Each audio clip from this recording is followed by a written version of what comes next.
Takumi, are you ready to go? Yeah, dude. Like, look at this. That's like full to the brim. You can't spill this, all right? I gave you half an inch. All right. Okay. I'm going hard right now, just so you guys know. This is like as hard as I can go. Car's maxed out. Oh! Oh, that's bumpy, dude. That's not fair. Oh, dude. Oh, wow. And he's downshifted, too. You spilled a lot when you pulled it out. Hey, not too bad. Hey. That's not too bad. Sweet.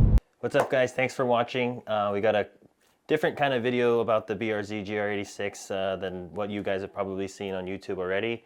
You know, obviously we're a performance shop. We love to track. So we want to kind of talk about what we think is good on the car already, and you know what we think are the top 5 best mods that you could do to make the car even better. Jarrell is here. He actually has a lot of experience on the old 86 chassis. He was the 86 Cup champion for one of the years back in the day. So he's got a car here today to go over. Where is he at? Yo, what up? Yo. Good to go? Yeah. Just set up the GoPros and then hit the road. Sick. Awesome. Yeah, so he's got a lot of experience on the older chassis. Oh, yeah. So today we got the GR86 here. Thank you to Toyota for lending it to us. We're pretty much going to take a drive to the canyons and just kind of talk about, you know, what are like the top 5 mods that we can do to it. Yeah. And, you know, how to make this car, you know, pretty much perform on a track. Yeah. And then also, you know, as like a daily driver too. Yeah. I mean, it's, we also, you know, we'll show you guys clips of that later on, but we also got the chance to drive a modded one already. So we'll go over this car first, you know, talk about how it is in the stock form, and then, you know, we'll compare it to what we felt on the track, because we both were able to track that car as well. He was able to do it on 2 tracks or 3 tracks. Yeah. I got to do it on 1 track. Yep. Yeah. Awesome. Cool. Let's do it. Cool.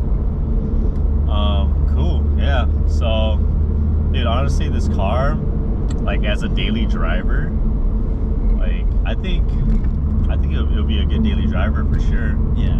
You know, I mean, the seats back here are like really small, like the old gen, but you know, maybe if we just had like kids back there, it'd be okay. But yeah, I don't know, like I don't see 4 grown adults like in this car. Yeah. I don't think the suspension would handle all that weight either. But you know, it's good that Toyota and the manufacturer still put those seats back there, because it's an insurance saver. So yeah. And then plus too, you can put the seats down in the back, and then you can fit 4 wheels and tires for a track day. Yeah, exactly. So that's cool. I mean, it's not that big of a space, but I was looking right now when we were getting ready to drive out. This car's on what, 215s? 215s all around, yeah. So tires on I guess you could fit, you know, 4 wheels and tires, but yeah, you know, because in my FRS I had 4 like 17 by 9s with 245 tires, like all around. 17 by 9s, and this is on 17 by 7.5, dude. Yeah, that's so skinny. Yeah. Holy shit. Yeah. And I mean, that kind of brings it to, like, you know, I know we want to talk about like the best mods that we could do. Yeah. Like the top 5 mods, and I'd probably put the wheels and tires as like one of the top. We'll count that as like 1. That's 1 for sure. Wheels and tires, wider wheels and tires. Yeah. Because the one we drove on the track, Angel's car, yeah, that had I think those were 18s. 18s. I didn't see what width tire it was on, but 255s. Those are 255s. Yeah. And we're on 215s right now. Yeah. So it'll be interesting to see. Obviously, we can't, like, you know, max the car out on the street per se, but yeah, we can do a little bit of spirited driving, but you know, the only real way is like on the track to take it to the limit. That'd be funny if, because they're 215s, we end up, you know, reaching the limit on the street. Oh, or in the canyon. Yeah. But also too, what I noticed is, like, have, thinner wheels and tires just for rolling resistance and power, or the lack of power. But the engineers design it on that width so that the car can rotate a lot easier too. So, going hand in hand with upgrading wheels and tires is our number one. We're gonna call that our number one mod, right? Number one mod, yeah. Wheels and tires, wider wheels and tires. Under the wheels and tires, we got like these really small brakes too. That they literally look smaller than like the rear brakes of a Supra. Yeah. Or the fronts, No, I think they're for sure smaller than the rear brakes of the Supra. And then remember when we were at the shop, we were kind of putting something up next to it. It's like a 13-inch or a 12-inch rotor. Yeah, that thing looks really small, but it's super lightweight. And honestly, I don't even think we really need to get a big brake kit for this car unless you don't have a lot of power. Yeah. But probably changing the brake pads. Yeah. And probably lines and fluids, of course. Yeah. But that's kind of one thing we don't want to go into in this video, I think, is like, getting to that level of mods where one mod is like overly done beyond something else, some other aspect of the car, right? So I guess a good example would be like the dampening of the car. The dampening of the car as is stock is really good. Yeah, for sure. So it's, everyone seems to jump straight to like, oh, let's do coilovers. The car's stiffer. I used to be that way with my personal cars. Same. But now, like, with modern technology and engineering, like the dampening from the factory is really nice. And then when you get to learn the car more and more, especially when we're on the track, it benefits a lot to have a softer dampening setup. You know, like when you see trophy trucks and stuff with like the crazy movement on the tire, but then the truck itself is just planted. Yeah. It's not moving, but the tire and everything else is going up and down. Yeah. It's the same theory on the track, except it's not like crazy because the bumps aren't as big. Yeah, even with the coilovers I have with my Supra, I like to run it, a little softer, just so it can just, like you said, plant in, and then, or when it plants, you get all that traction and just kind of hold it. And it stays where the weight wants to be at. Yeah, exactly. Otherwise, if it's like too stiff, and you're on like bumping in and not coming back down. Yeah, and you're like on street tires, like it's just gonna slide out too fast. Exactly. I think, yeah. But like with suspension as a whole, I would say, what do you think? Like some SPL arms or something, like as like a must-have mod. On any car, it should be like close to the first thing you do, right? Because setting up a car, setting up the dampening, whatever. But obviously, if you really want to squeeze out the performance of the car on the track or on autocross, especially on the GR86, because I see on the GR86 forums a lot of people are autocrossing this car, which is a perfect autocross car. The dampening is like, it's there, but you can spend money instead of getting coilovers into something that's gonna still limit you, even if you had coilovers, where if you spend the money on SPL parts or adjustable suspension like that, then you can actually finish the complete setup and like full alignment of the car. Because alignment's gonna do, tenfold what having coilovers on the car would do with no alignment. Exactly. So yeah, you want to get that adjustability with those arms too. Yeah. To really just dial it in. So yeah. Another thing I think, yes, this car compared to the first gen, it has more power, has more torque, kind of eliminated that torque dip. Yeah. But I still think it's still lacking power. and I think it's just, because we're so spoiled with like our Supras. Yeah. With, 600 something horsepower. Yeah. But no, like I watched my GoPro videos at the track, and you could just see me like waiting the shift. Like I'm just holding it there, and then like a few seconds later I finally shift. Yeah. I'm like, yeah, this thing definitely needs more power. For sure. And like it doesn't have to be like double the power or anything. It could just be a little bump. Little bump, yeah. Little bump. And the way to do it's with like the bolt-on mods, you know. Yeah. Get an intake, header, exhaust. Yeah. You know, kind of open up the flow, the airflow. Yeah.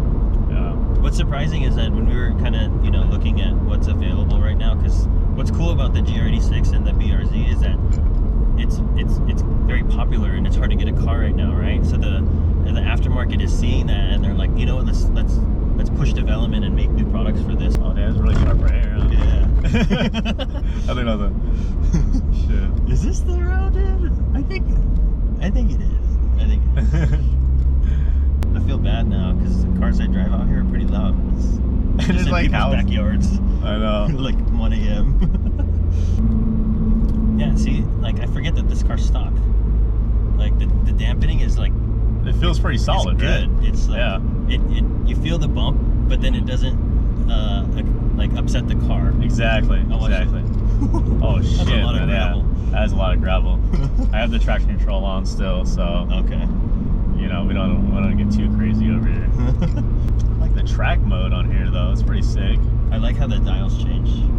Hey, you know what? On Armatax's car, do you think it had like the gear on the top, like the number? I don't remember seeing that number on there on his car. No, I remember it. Yeah, like Yeah. like all big like that. Yeah. Who knows? Maybe probably it's like like a another- setting in the system. I don't remember it, dude. Because like I really noticed it on this car, but then when but I was like thinking back, I was like, man, I gotta watch the GoPros again. Yeah. Power's all right. Power's awesome to me. Until you know you're on track with like fucking 500 horsepower cars. Yeah, I don't know. I guess you know because I was with the Corvette and it was like Yeah. he got me on the street, but then I got him on the corners. Yeah. So bolt-ons for sure, Yeah. and the top 5.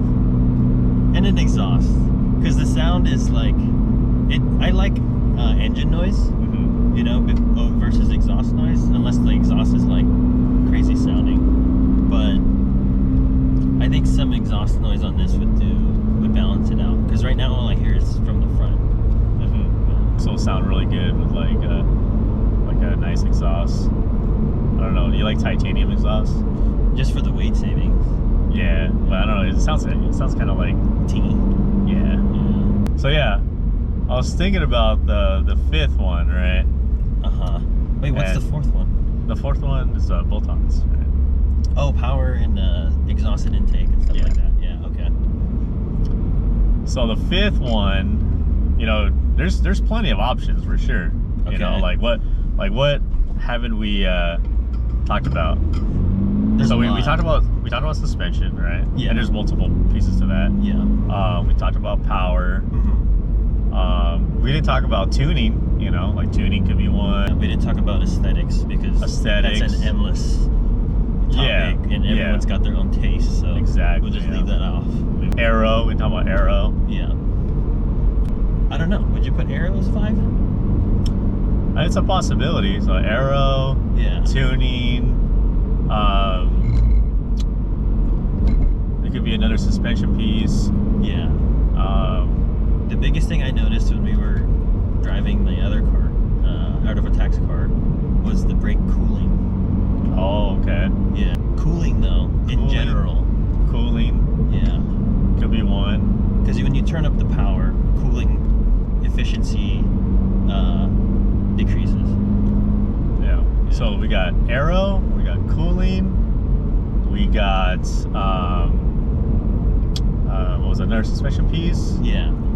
Tune. Yeah. But you know what? I think should be the 5th one, and you know it's like kind of a very important piece. I hope you're gonna say what I think you're gonna say. You know, like it's you know safety's got to come. You know, like top of the list. You know, and we got to get the roll cage in here. You know, we got to get the. Definitely safety is key. So. And you guys are making one, right? Yeah. But the chassis is like, you know, it's not crazy stiff, but it's just smaller, so you don't feel flex. But in all the cars that we've driven, even the Supra, the cages will always make it stiffer. Uh-huh. So that's one benefit to the cage. But for me, you say cage is 5, I say race seat. Race seat? Yeah. Yeah. How was it on the track? Like when you're driving it, like, you know, taking the corners of the seat? It was nice, you know, because ACS doesn't have too many like high G load turns, like all of a sudden quick, like back and forth, except for the one hairpin. Yeah. But you drove it at button, which is all that is. Yeah, So, yeah. Yeah, no, I was literally hanging off the seat and then trying to like not miss shift Yeah. on air. Yeah. Yeah, even when we did our super video, dude, remember you had a race seat and I said that's what I need next. Yeah. And then you got into my car without the seat and you said you were flying all over the place. Yeah, man, that's for sure. Gotta get a seat. Oh yeah. Yeah. Yeah, this is such a fun car. Like, just how nimble it is, you know, compared to our Supras too. Yeah. It's like, wow, man. It's very cool that the car comes out of the box the way it does, like especially for how much it costs. And I think it's cool that it's manual, it's NA. It's kind of like a, you know, back to basics for a lot of drivers. Yeah. Like there's not many buttons. It's just traction on or off, track mode. Yep. Track mode, traction's off. As a matter of fact, let's just go pull over here real quick. I'll have you drive it. Okay.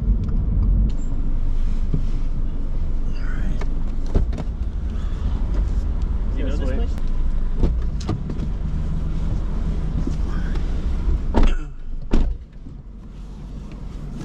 Thing I noticed, like you have a lot more experience on the old generation, the Gen 1 BRZ, 86, FRS.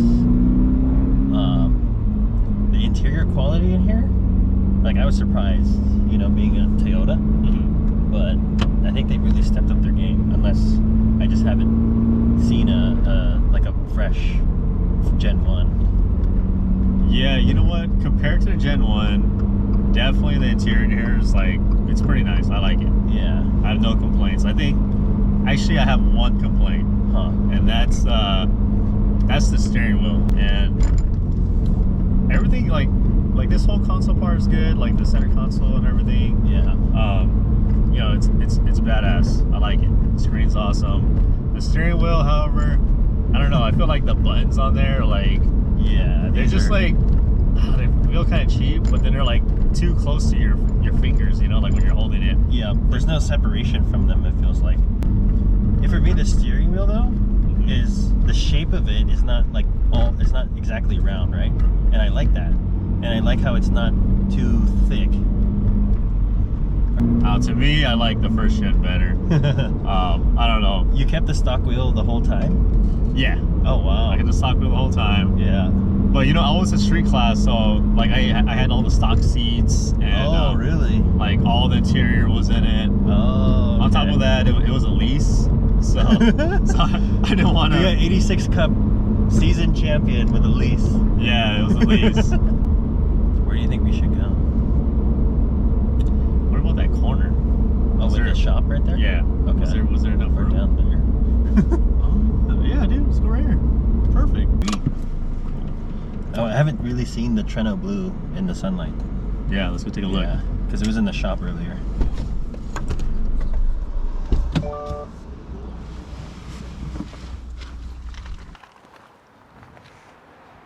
Whoa, that's crazy. Yeah, it's a little dirty, but Yeah. dude, this color is like the Treno blue, like the dark blue. It's got different shades. The blue one that, because like, you know, all those guys at TRD who already tracked their car, there's a blue one there. Is that the same color or is this different?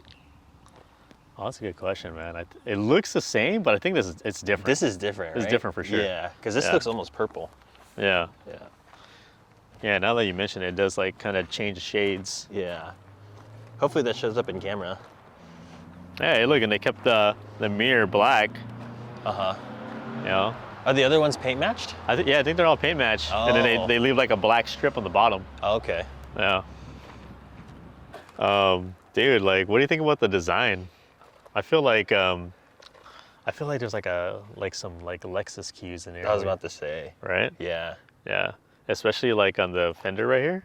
You Yeah. know, this is very like when you look at this, Yeah. it kind of looks like the Lexus. Like an RCF. RCF, vent. yeah. Yeah. Yeah.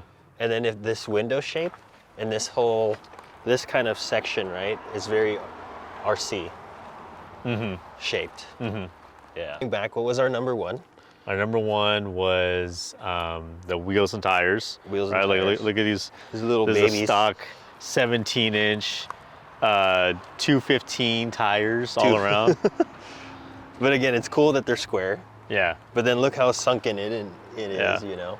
It is very sunken in. So I'm gonna add to the number one, wheels and tires, right? But if you don't get wheels and tires, a 0.5 mod would be spacers and stud kit.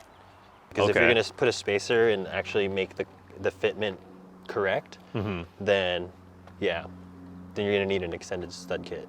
And then number two, we got the brake pads. Brake pads. Brake pads. So let's go to the front. 'Cause look at all this. The Dude, tiny that thing rotors. is tiny. This is like a personal pan pizza.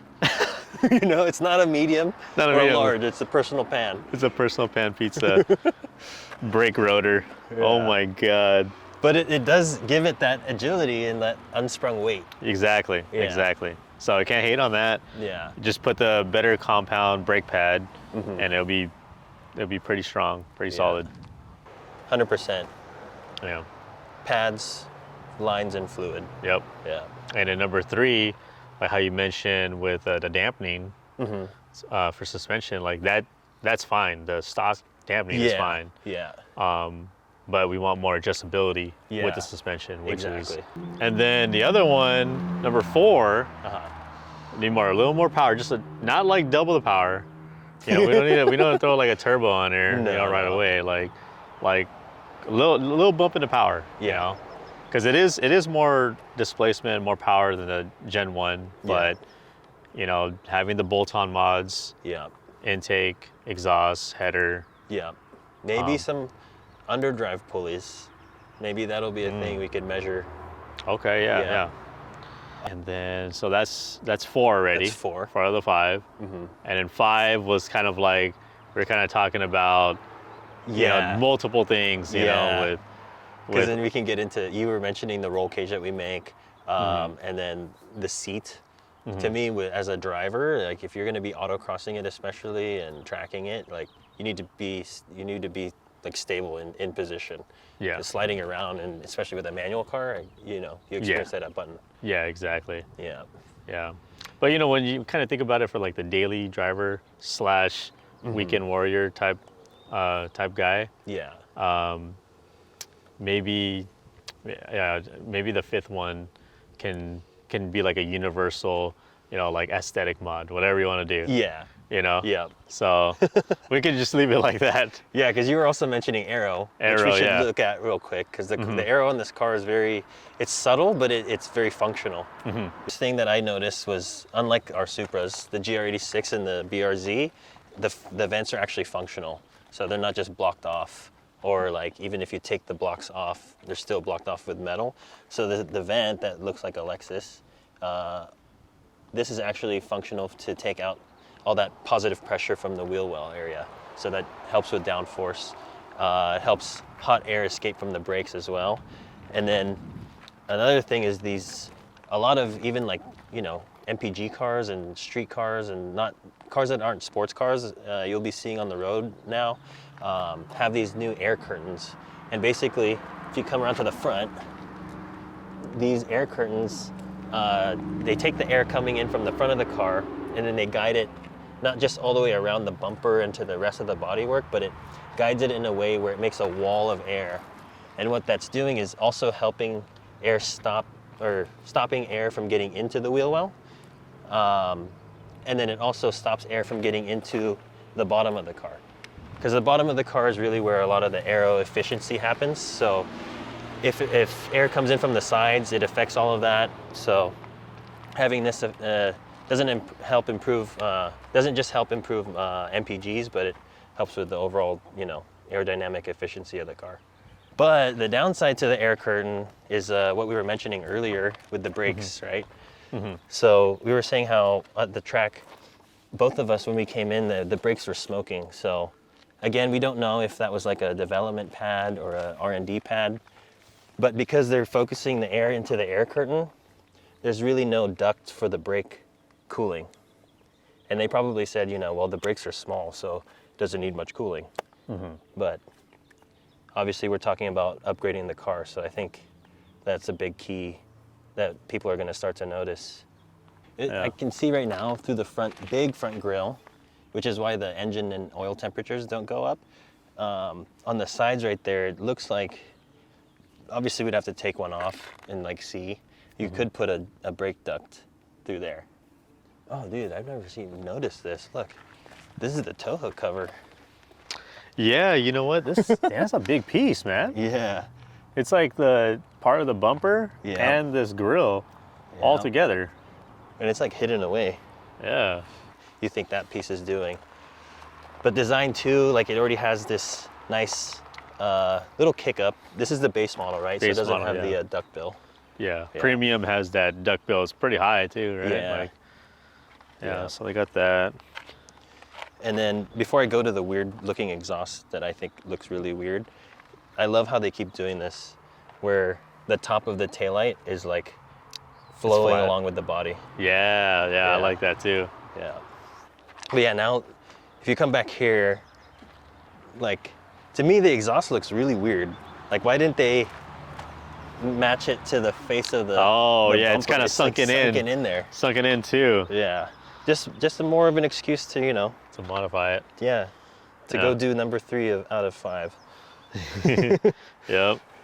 Damn, man. Yeah, everything's like, it's just, this car's made to like modify. You know?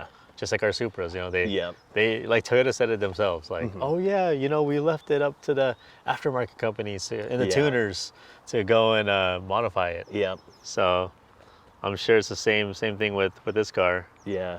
It's nice to know that, you know, the guys at GR and Toyota and working with other companies like BMW and Subaru with the BRZ, that they keep that in mind. They're just like, we'll give you a blank canvas and you guys can make it, put your own touch onto it. Yeah, because I mean, most of the guys, and you know, we're always modifying everything. Yeah. If we're doing this for sport or for, you know, to go on track days, we're gonna modify it. No matter what. Yeah. Hopefully you guys too, and that's why we're making this video for you guys. Yep. Yeah, so hopefully you guys liked the video. If we didn't cover anything that you guys have questions about, please leave a comment in the section below. Also too, big thank you to Jarrell and Toyota for letting us use the car today. And it's always nice to have experienced hands. You know, you had the first gen. So it's very cool to be able to compare it to this current GR86 BRZ. If you guys have any other questions, you know, we'll be doing a lot on this chassis, so follow us on Instagram at StudioRSR, and please hit that like and subscribe button, and we'll see you guys in the next one. Thanks. Peace.